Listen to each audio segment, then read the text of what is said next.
Hello, it's me. Today is the anniversary when Mark and I had our first date. And I recorded that in my biography, and I'm going to read a few pages of that for you. So, this is Mark Bedker and me on what was it? Lake Winona, the summer in Wisconsin, about 3 years ago. Okay, on with the book.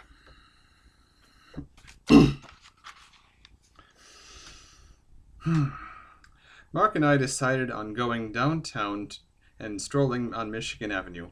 Our date was set for Saturday the 25th. Oh, I guess I got that wrong. True to his word, Mark appeared on my doorstep exactly 10 a.m. that day. We got in his car and went to Chicago. On the way, I bored him senseless with a story of one of my operas. We also talked about him a bit. This part I can skip because it's not the date. Here we go. We reached our destination and parked the car in a downtown garage and walked the strip on foot. It wasn't long before we came across a place for lunch. It was owned by a celebrity chef, so we stopped there. We stopped share, lol. Mark got a pizza. I got a sandwich. When we got seated, he whipped out his phone and prepared to take a picture of us. In case this works out between you and me, I'd like to have a memento of our first date, he said. That's exactly what I would have said. After lunch, we walked some more. We did a little window shopping and went into a couple high-end stores on Michigan Avenue, but bought nothing. Late, we got tea at a cafe. Mark decided to pay for everything on this date. Then he had an idea. Let's go to the Leather Archives and Museum. I've never been. So we walked back to the car. On the way, we encountered a man in a saffron robe who offered each of us a medallion with the words "Lifetime Peace" on it. Then the man asked for a donation to his temple. We each gave a couple bucks for the medallions, and somehow we lost the car. It took us a little time to find it in the garage.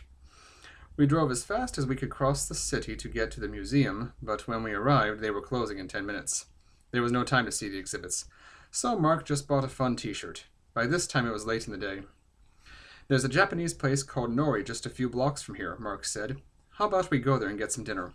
So we went. More pictures, more talk about random things, and excellent sushi.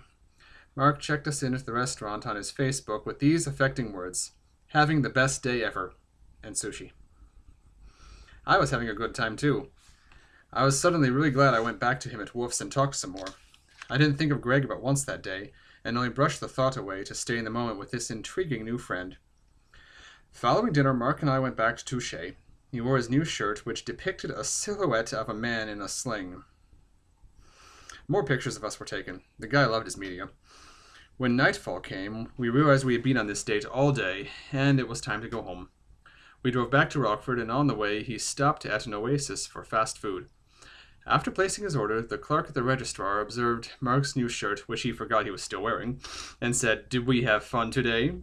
"Oh, you bet," Mark said without a thought. Then he realized he was still wearing the shirt with the guy in the sling. We almost died trying to stifle our laughter, and when we returned to the car, we gave full vent to our merriment. At last, I arrived at home just after 10 p.m. I didn't want Mark to go. This guy was special, and I could immediately see that I needed to hang on to him. But the day and the driving wore us both out, so we parted for the night. Before he went beyond the front door, he gently took my head in both hands. "Thank you for this amazing date," Mark said, almost in a whisper. "Even if we don't have a relationship out of this, I think we would be amazing friends." This touched my heart. I feel the same way. And he went back to his home, I to my bed. This man had reached my soul in a way that no one ever did before, not even Greg, and I didn't know what I was feeling. I only knew that I made the right choice in accepting the invitation to go on the date, and foresaw many good days ahead of me. The next day, Mark made an online post. "Happy Easter to my friends and family. After the most amazing date yesterday, I have a feeling that things are going to be looking up for me. Words cannot describe how I'm feeling right now. Scott Farrell, thank you for the day that is forever etched in my memory. I'm so looking forward to getting to know you even better." I felt the same way. Could it be that love had come again? I'm sorry, I can't go on. That was our first date, and I wanted to share all that with you. So thanks for watching.